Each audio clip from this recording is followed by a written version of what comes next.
James had always dreamed of exploring the stars. He'd heard stories from his friends and read about other planets.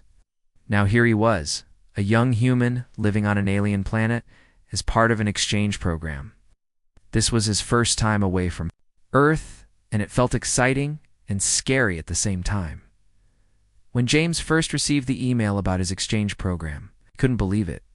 The idea of living with an alien seemed impossible. There he was, standing in front of his new apartment on Zathara, a planet known for its strange and beautiful creatures. He had signed up for this experience with excitement, but now that he was here, he was nervous. What would it be like living with an alien? Would they understand each other? What if he made a mistake and insulted his new roommate? The door to his new home slid open with a soft sound. Inside, everything looked different. The walls were smooth and gleaming, made from a strange material that seemed to shimmer with light. The furniture was unlike anything he had ever seen on Earth. It was soft, almost like jelly, and it seemed to change shape depending on where you sat. He stepped inside, and that's when he saw her, his new roommate. Her name was Lyra. She was tall and elegant, with shimmering skin that looked like it was made of smooth glass. Her eyes were large and dark, filled with curiosity. She didn't look anything like a human, but there was something welcoming about her smile. "Hello," Lyra said in a soft melodic voice that James found strangely comforting. "You must be James. I'm Lyra. Welcome to my home." James smiled awkwardly, feeling his nerves rise again. He had practiced his greeting 1,000 times, but now it all seemed to slip away. Hey, nice to meet you, Lyra." Lyra nodded. "I hope you will be comfortable here. I have already made some adjustments to the room. There's a bed in the corner, and I've set up a place for your things. Please, make yourself at home." James nodded, taking in the room. He had seen videos of what alien homes looked like, but seeing one in real life was even more impressive. He was both amazed and slightly out of place. "Thanks," he said, his voice still a little shaky. He walked over to the corner where his bed was. It was soft and warm, and he felt his body relax for the first time since arriving. But then his thoughts returned to his roommate. Lyra wasn't just any alien, she was from a race that had never seen a human before. He was her first human roommate, and the thought of it made him feel uneasy. James wasn't sure if he should say something to break the silence or just get settled in. Before he could decide, Lyra spoke again. "I must admit," she began, "I've never had a human as a roommate. I am curious about your ways. I've studied a lot about humans, but there are still so many things I don't understand." James chuckled nervously. "Yeah, I feel the same way. I don't know anything about Zathara or your people, to be honest. But I'm sure we'll figure it out." Lyra smiled, her large eyes filled with amusement. "I'm sure we will." They both fell into a quiet routine. James unpacked his things, setting up his few personal items around the room. Lyra, on the other hand, sat at a strange desk in the corner, typing away at a glowing console. He had seen similar technology back on Earth, but this was different, faster, sleeker, much more advanced. James glanced over at her. He was still trying to adjust to the idea of living with someone so different. But Lyra didn't seem strange. To him, she just seemed alien. The way she moved, the way she spoke, it was all new, but there was something oddly comforting about it. It felt like he was not just on a different planet, but in a whole new world. He sighed and reached for his bag. There was something he needed to do, something important. He had brought a few personal items with him, things from Earth that helped him feel connected to home. One of those things was a special tool he always carried with him, an item he'd used for years. It was a part of his routine back home. But as he unpacked it from his bag, he forgot that Lyra might not recognize it. The tool was simple, just a small device, but it was something humans used in everyday life. James wasn't sure if aliens even had the same needs as humans when it came to things like personal hygiene or repairs. He didn't think it would be a big deal, so he set the tool on the table beside him. Not realizing that Lyra had noticed it, Lyra's gaze was drawn to the object almost immediately. She tilted her head, her large dark eyes widening in curiosity. What is that? She asked, her voice full of surprise. James looked up, startled. Oh, it's something I use back home. It's part of my personal routine. Lyra stepped closer, her eyes locked on the small device. It's strange. I've never seen anything like it. What does it do? James hesitated, unsure of how to explain something so simple to an alien who had never seen a human before. Well, it's kind of like a tool for maintenance. It's used for keeping things in order. Lyra raised one eyebrow. Maintenance? What does it maintain? James scratched his head. Well, humans use it for small repairs, personal care, stuff like that. It's nothing special, really. Not to Lyra. It was definitely special. She studied it carefully, fascinated by its design and purpose. She was trying to understand, but the object seemed so out of place in her world. James could see the confusion in her eyes. He realized that to her, this might be a strange, even impossible object. He had to think fast. Oh, it's not important, he said quickly, trying to change the subject. It's just a tool I use. Nothing big, but it was too late. Lyra was already lost in thought, trying to understand how this strange human object fit into their world. James sat on the edge of his bed, watching as Lyra continued to inspect the small tool he had left on the table. She was still looking at it with the same level of curiosity, as though trying to figure out its purpose. Her eyes were wide and her fingers gently traced its surface, but she didn't touch it too much, as if unsure of how far she should go. Are you sure it's just for personal use? Lyra asked again, her voice filled with wonder. James, still feeling awkward, nodded quickly. Yeah, totally. It's just something humans use to, fix little things or take care of our stuff. Nothing special at all. Lyra blinked at him, then at the tool. I see, she said slowly, clearly not convinced. Where I come from, we don't use tools like that. We rely on technology to do everything for us. Wow, really? James asked, his curiosity piqued. He had heard about alien technology being advanced, but he never imagined it could be so different from human tools. What do you use instead? Lyra smiled, her voice soft and melodic. We use bioengineering. Our bodies can adapt and repair themselves. Anything we need can be grown or altered. There's no need for traditional tools. James was stunned. So, you don't fix things like we do? Like with screwdrivers or whatever else we use? Lyra shook her head. No. If something is broken, we can repair it with our bodies or by growing a new part. It's a natural process for us. James felt a little uneasy. He had always been so reliant on his tools back home. It was strange to think that some people didn't need them at all. His thoughts drifted to the strange, futuristic buildings and devices he had seen on the planet. Everything was so high-tech and sleek. Lyra's world was clearly beyond anything Earth had ever created. I guess humans are a bit old-fashioned in that way, James said with a nervous chuckle. We still like to keep things in working order, Lyra's eyes softened. I don't think it's old-fashioned. I think it's charming.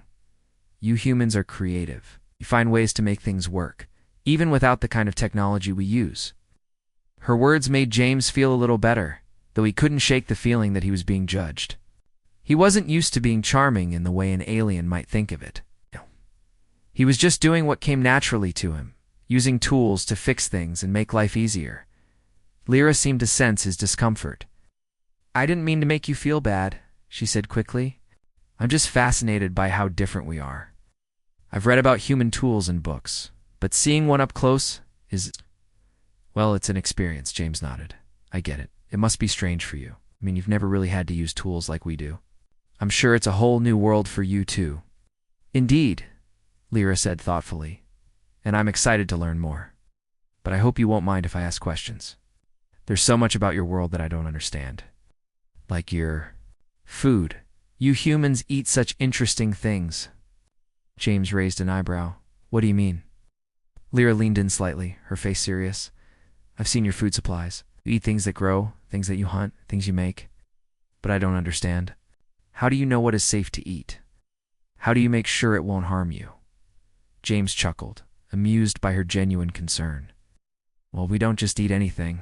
We have scientists and experts who study food, and we make sure it's safe before we eat it. It's all about balance, nutrients, flavors, and all that. Lyra's eyes sparkled with curiosity. So, you study food? It's fascinating. James smiled, realizing that for Lyra, even the simplest things were wonders of the universe. It was strange. To think that the little details of his life were completely new to her, he couldn't help but feel like he was suddenly the teacher in a class where everything was new.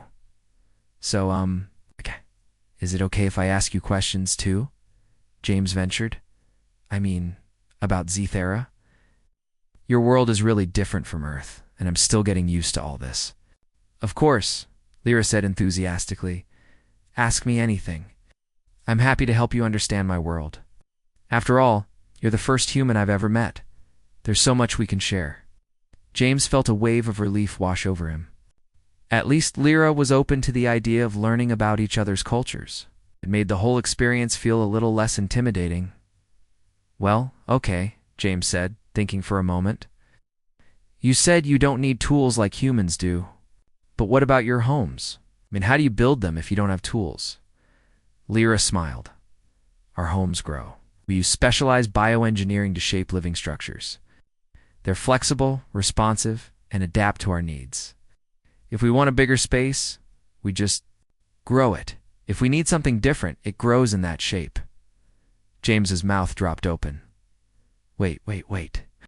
So your homes are alive? Yes, Lyra said with a smile.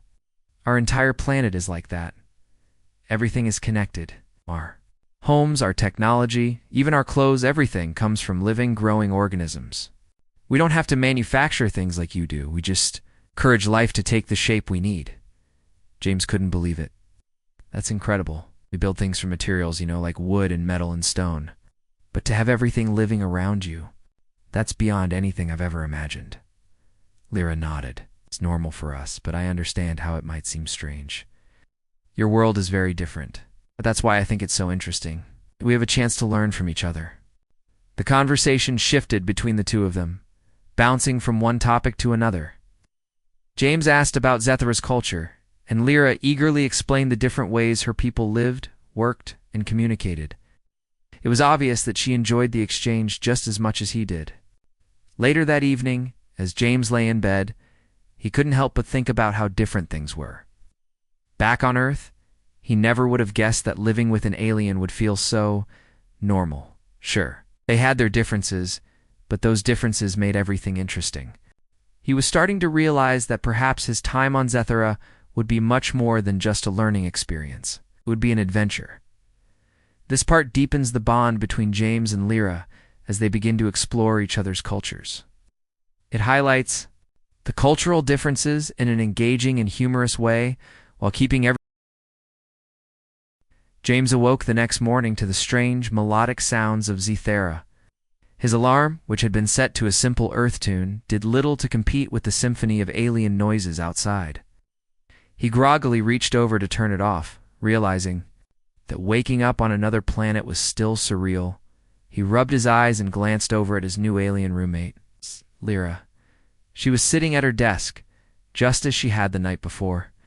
But this time, her focus was entirely on a strange, glowing tablet. Her fingers moved across its surface, and the soft hum of the device filled the room. "Good morning," James said with a yawn, sitting up in bed. He tried to shake off the drowsiness from his sleep. Lyra looked up, her dark eyes reflecting the soft light of the tablet. "Good morning, James. How did you sleep?" James stretched. "It was good, thanks. I'm still getting used to the whole alien planet thing, but it's not bad." Lyra smiled, her lips parting in a way that was surprisingly human. "Understand? It must be overwhelming at first. But you're doing well." James smiled back. He was beginning to feel more at home here, especially with Lyra being so open about everything.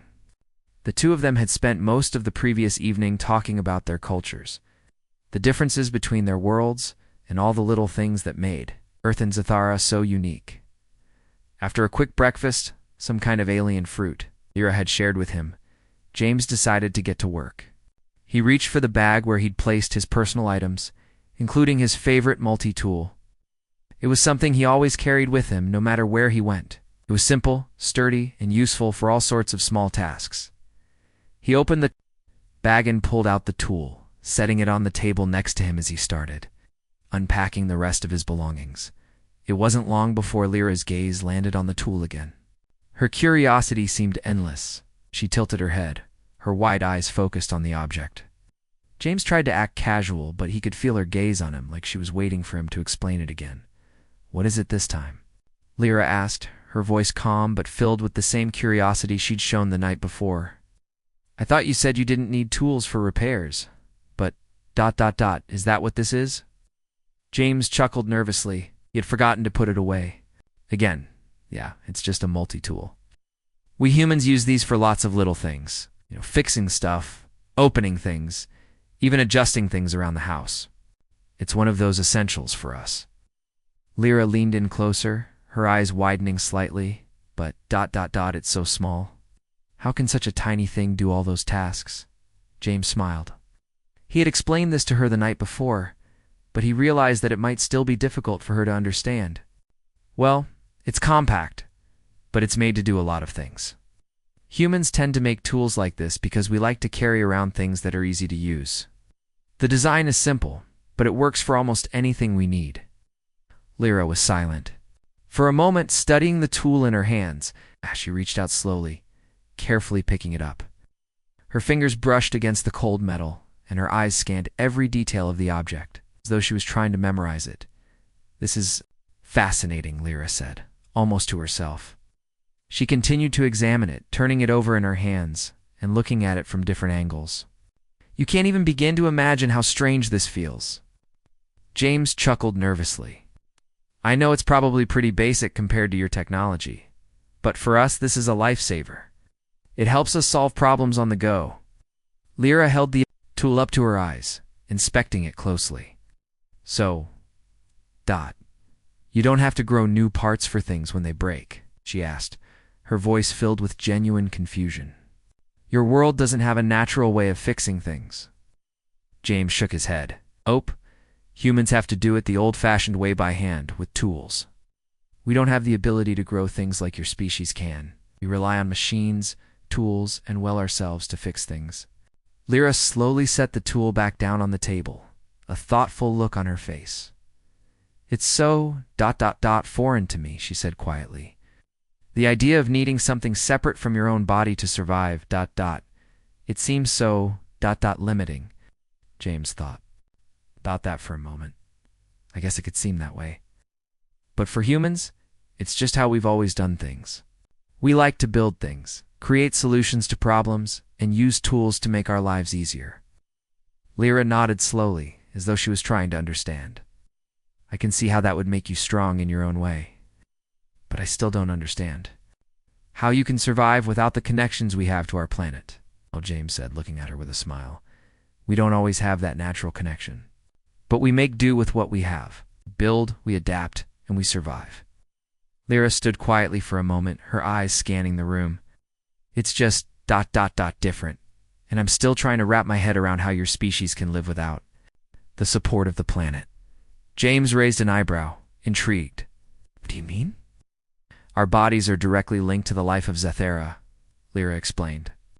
"We draw energy from the environment. If something were to happen to our planet, our bodies would adapt and fix the damage. We never have to rely on external tools or machines to keep us alive." James stared at her in awe. "That sounds incredible. It's like you're one with the planet."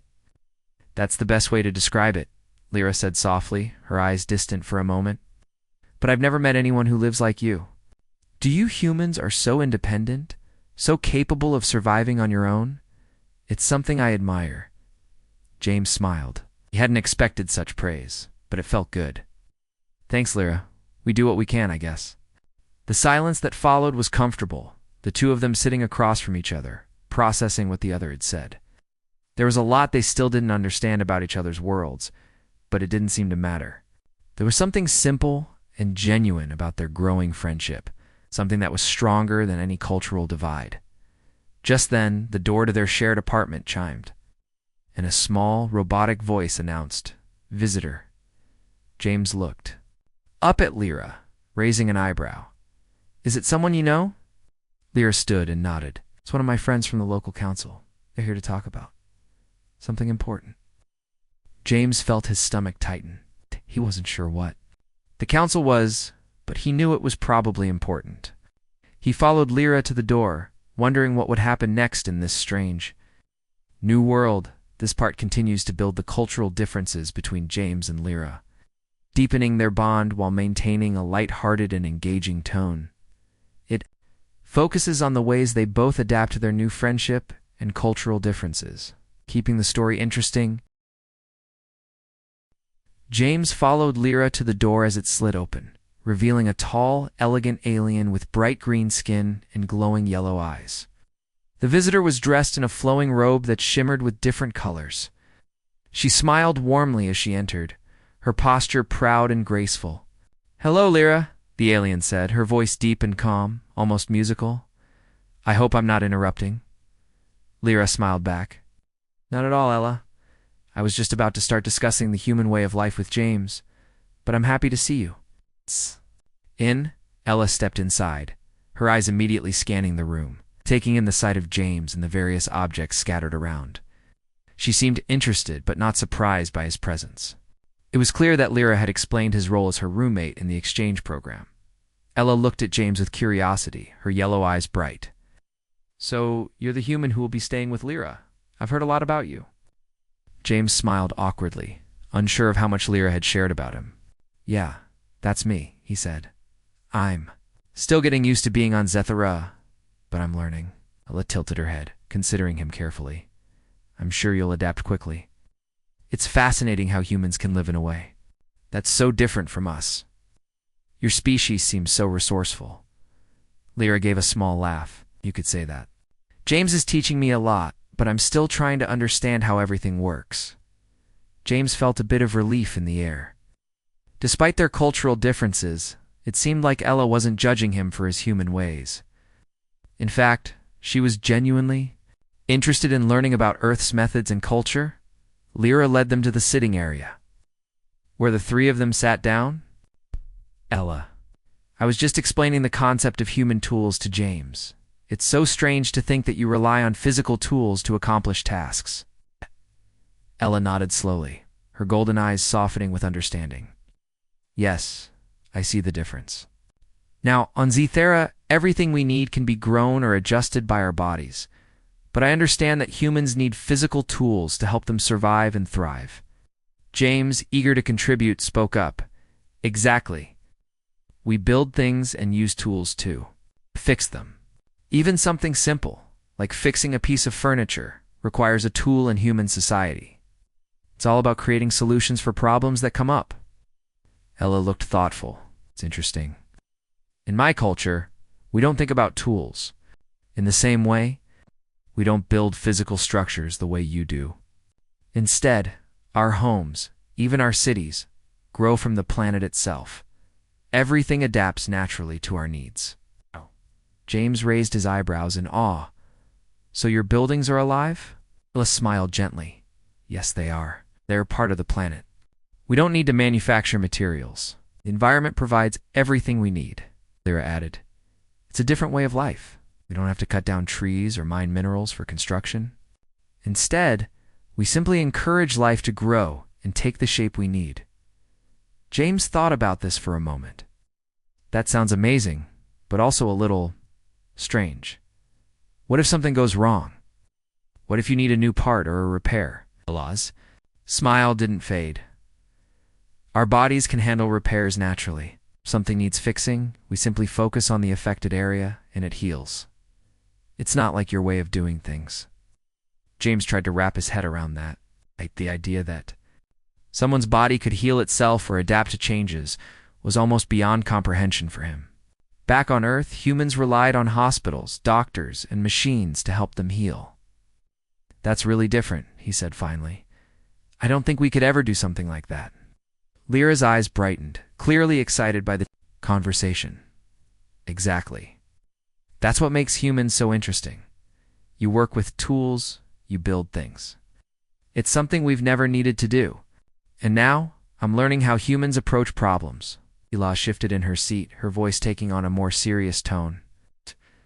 But, Lyra, don't forget the challenge this presents. You've been teaching James about your ways, but there's still much he needs to understand. Tools might seem foreign to us, but they are an essential part of your culture. James nodded. I guess we have a lot of differences, but I'm glad we're talking about them. Ella smiled and turned her attention to James. And it's good that you're open to learning about our ways too. The more you understand, the more you'll be able to adapt. Lyra leaned forward slightly. I'm learning to see things from your perspective, Ella. I never realized how much I took my natural abilities for granted. James's world, his reliance on tools and machines, is a different kind of strength. Ella nodded, her eyes warm. It's a strength of a different kind.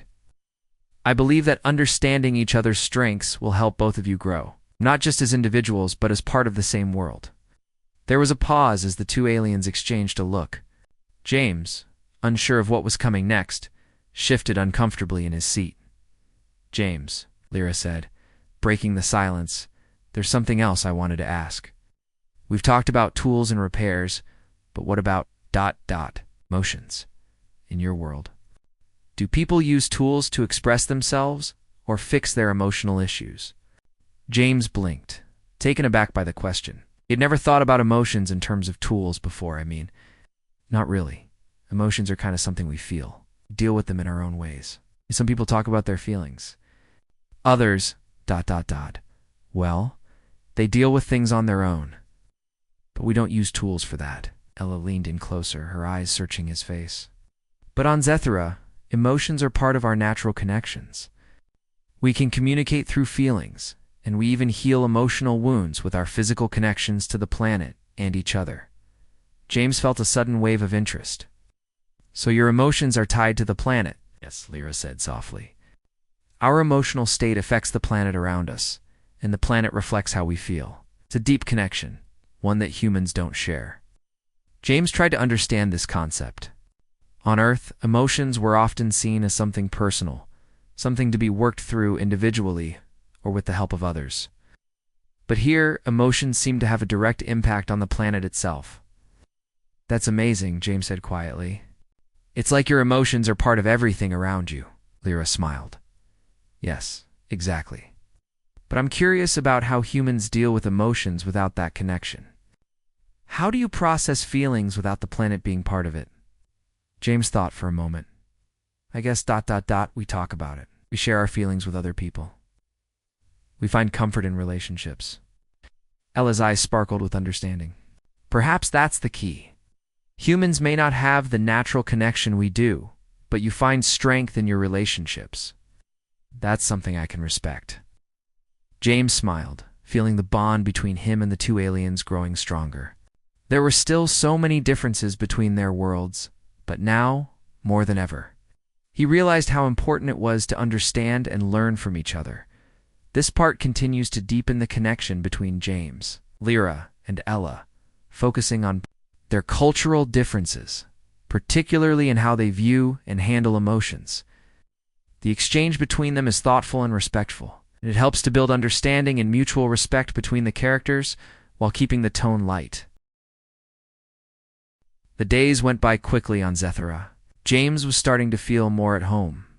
Even though the alien world around him was so different from Earth, he spent his time getting to know Lyra better and learning about her people's way of life. The more they talked, the more he realized how much he still didn't understand. But every conversation, every shared moment brought them closer. One afternoon, Lyra asked James to come with her to a nearby park. It was a beautiful space with plants that seemed to glow softly, and the air smelled fresh and full of life. As they walked together, James couldn't help but admire how natural everything seemed. The plants grew in strange patterns. It's almost like they had a mind of their own. This is incredible, James said, looking around at the vibrant colors. It's so ... alive here. Lyra smiled. Yes. Zethera is a living planet. Everything here is connected. The plants, the creatures, even the land itself. It's all part of the same system. James nodded, his mind still processing everything Lyra had told him. So different from Earth.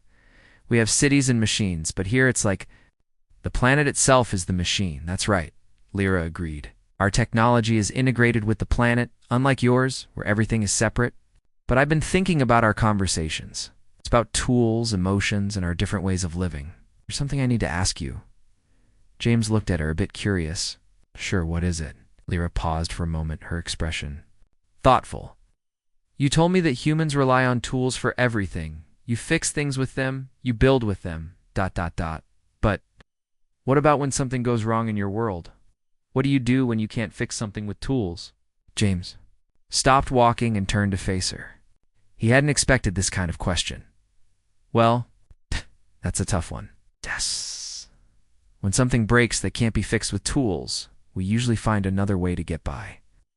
We might use our skills or find a new solution, but sometimes we just have to live with it."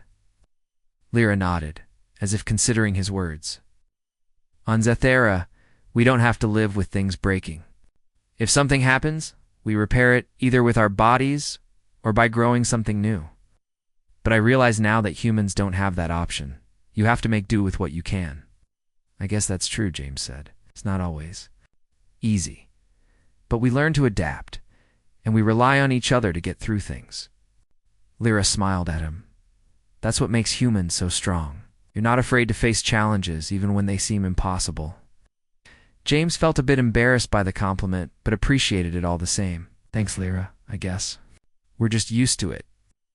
As they continued walking, James noticed that Lyra seemed distracted, her thoughts somewhere else. He wondered what was going on in her mind, but didn't want to ask right away. Instead, he enjoyed the peaceful silence, listening to the soft hum of the plants and the distant sounds of alien wildlife, just as they were nearing a beautiful clearing. Lyra stopped suddenly, her eyes widening. "Lyra," James asked, concerned. "What's wrong?" Lyra didn't answer immediately. She was staring ahead, her expression filled with a mix of confusion and surprise. James followed her gaze, only to see a small group of alien creatures walking toward them. They were similar to the ones he had seen in the city, but these seemed ... different. Their eyes were sharp, and they had a tense, guarded look. Lyra's hand tightened around James's arm, and he could feel the shift in her demeanor. "Stay close," she whispered, her voice tense. James didn't know what was happening, but he followed Lyra's lead. The group of aliens approached them, and James could sense the tension in the air. Lyra stepped forward, and the creatures paused, their eyes scanning her carefully. They seemed to be communicating in a language he couldn't understand, their voices low and hurried. James looked to Lyra for an explanation, but she was silent, her gaze fixed on the aliens. After a moment, one of the creatures stepped forward, its eyes narrowing at James. "You," the creature said in a harsh tone, speaking in a language that was foreign to James but somehow still understandable. "What are you doing here?" James stood frozen. He had no idea who these creatures were or why they were so upset. Lyra took a deep breath and spoke calmly, her voice unwavering. "This is James, a human. He's staying with me. He means no harm." The creature's gaze shifted. Between James and Lyra, "A human," it repeated, as if testing the words. "Why is there a human on Zathera? This is not right." Lyra's posture remained firm. "James is here as part of an exchange program. He's learning about our world, just as we are learning about his. There's nothing wrong with that." Alien creature seemed to consider her words, its eyes narrowing as it took a step back. "Humans do not belong here. Your kind are not welcome." Ow. James felt his heart race. He had never imagined that being on an alien planet would come with this kind of challenge. He wasn't prepared for this. Wasn't prepared for the idea that some aliens might see humans as a threat. But before he could speak, Lyra's voice cut through the air, calm and firm. "James is under my protection. You will respect that. If there's an issue, I will take it to the council." The creatures looked at each other, exchanging silent glances. Finally, the one who had spoken stepped back and nodded, a sign of reluctant agreement. "We will keep watch. Council will decide what happens next." Without another word, the group turned and walked away, disappearing into the dense greenery. James and Lyra stood in silence for a moment, both processing what had just happened. "That was intense," James said, finally breaking the silence. Lyra turned to him, her face unreadable. It seems some on Zethra do not trust humans. We may have just started a bigger conversation than we expected. James nodded. I didn't think anything like that would happen. What now? We prepare, Lyra said quietly. Oh, we need to make sure the council understands why you're here. The tension from the encounter with the strange aliens didn't fade easily. As James and Lyra made their way back to their apartment, James couldn't help but wonder what would happen next. The brief confrontation had left him with more questions than answers. Why were the aliens so hostile toward him? And why did Lyra seem so calm about it? Once inside, Lyra closed the door behind them with a soft hiss, sealing them away from the outside world. James leaned against the wall, still processing the event. You know, he said, breaking the silence. That was kind of scary. I didn't expect anything like that to happen. Why did they react like that? Lyra sighed, her eyes looking distant. I wish I could tell you, James. There are some who still don't understand humans. And not everyone on Zethra is open to the idea of your kind being here. It's not easy for them to accept something so ... foreign. James frowned. But we're not doing anything wrong, right? No, Lyra said quickly, turning to face him with a reassuring smile. You're not. But sometimes fear and misunderstanding cloud people's judgment. The aliens we met today are part of a group who still view humans as a threat, a species they don't understand. James nodded slowly. So what happens now?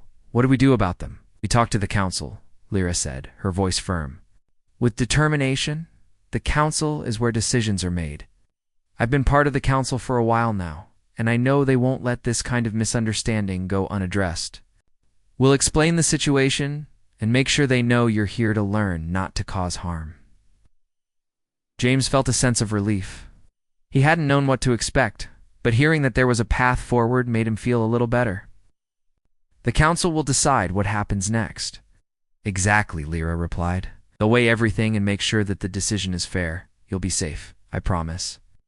James smiled, feeling grateful for her support. Thanks, Lyra. Really glad you're here? Lyra smiled back, her eyes softening. I'm glad to be here too. I'm learning a lot from you, James, and I hope you're learning from me too. The conversation shifted to lighter topics after that. They spent the rest of the evening talking about their different cultures, laughing over misunderstandings and enjoying each other's company. James felt that, despite the challenges, he was beginning to understand Zethra more. The planet was strange and beautiful, but there was so much to appreciate. And with Lyra by his side, he felt like he could face whatever came next. The next day, they made their way to the council chambers. The building was vast, made of shimmering stone and flowing energy, with walls that seemed to change color depending on the light. It was unlike anything James had ever seen. The doors to the council chamber opened, and they were greeted by a group of figures sitting at a long table. There were several different aliens present, each one unique in their appearance. Lyra led James forward, her confidence radiating. Council members, I bring before you the case of James, a human who is here on Zethra as part of an exchange program. There has been a misunderstanding, and I seek your wisdom and judgment in this matter. The council members, who had been talking quietly among themselves, fell silent.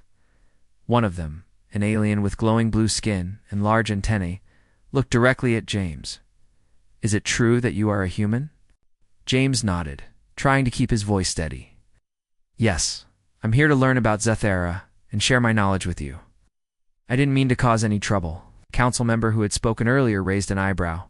Humans are not native to Zethra. What is your purpose here? Lyra spoke up before James could respond. The purpose is simple. James is here to learn about our planet, just as we have been learning about his. There is no threat. We're not here to harm anyone. This is a peaceful exchange. Another council member, with smooth silver scales, looked thoughtful. But your kind is known for its wars, its history of conflict. What assurance do we have that this will not lead to trouble? James felt the weight of their gaze on him. I understand your concerns, but I'm not here to bring conflict. I'm just a person, here to learn and live peacefully with you all. I don't come with weapons or ill intentions. Lyra nodded in agreement. James is not the problem. It is the fear and the unknown that cloud your judgment. There is no need for fear. He is here as a guest, and I will take responsibility for him. If there is any issue, it will be dealt with. The council members exchanged looks, their expressions unreadable. After a long moment of silence, the leader of the council, an elderly alien with golden skin and deep red eyes, finally spoke. Lyra is right. There is no reason to fear this human. We have seen his sincerity. However, we must ensure that all humans who come to Zathara are treated with respect and fairness. The council will issue a formal decree that humans are allowed to stay on Zathara as part of the exchange program, but we will also monitor the situation closely. James let out a breath he didn't realize he'd been holding. He turned to Lyra, who was smiling softly, proud of the outcome. Thank you, James said, his voice full of gratitude. I'm glad we can move forward from this. Lyra placed a hand on his shoulder. It was important to stand up for you, James. Glad they listened. As they left the council chamber, James felt a sense of relief. The council had made their decision, and now he was free to continue his stay on Zathara. He had been accepted, at least for now, and he was determined to make the most of this opportunity. The next few days were calmer.